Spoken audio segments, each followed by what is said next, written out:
అండి మరో మంచి మాట. గత 8 రోజుల నుంచి మా ఇంటి దగ్గర ఒక అమ్మ కూసుంటుంది. ఆ అమ్మ నేను ఫోన్లో మాట్లాడంగా అందరికీ చెప్పంగా వింటుంది. ఎందుకమ్మా నీకు అంత ఆరాటం? నీ గురించి నువ్వు చూసుకొని ఊకోవచ్చు కదా, నీకు అవసరమా అని అన్నది. ఆమె పెద్ద మనిషే, ఎందుకంటే నీకు అద్దు బిడ్డ కష్టం అనే మాట చెప్పింది. ఆమెపై కోపంతో చెప్పట్లేదు. మరి పొద్దున సాయంత్రం దైవ పూజ చేసే నేను, దైవాన్ని నమ్మే నేను, నాకు మంచి విషయాలు తెలుపుతుండంటే అవి ఇతరులకు చెప్పమనే కదా. దేవుడు ఎక్కువ డబ్బు ఇస్తుండంటే దానం చేయమనే కదా. మంచి ఆరోగ్యాన్ని ఇస్తుండంటే ఇంకొకరికి అలాంటి ఆరోగ్యాన్ని ఇవ్వమనే కదా. మరి కష్టాలు పడ్డాయి ఒడ్డెక్కిచ్చినప్పుడు మంచి బుద్ధి వచ్చినట్టే కదా. మరి ఆ బుద్ధి నాకేందని నీలోనే నువ్వు దాచుకొని పోతే గత జన్మల కుక్కయ్యో గుంగడు బుంత పురుగయ్యో పుడతావు.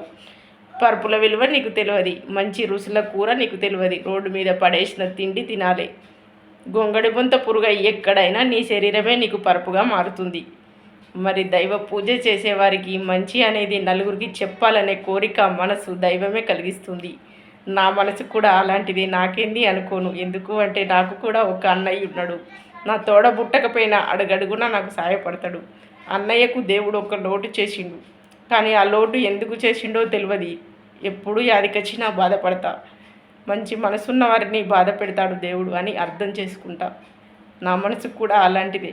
మీరు అర్థం చేసుకునే తీరును బట్టి మీ సత్యవ కనబడుతుందండి. బాయ్ అండి.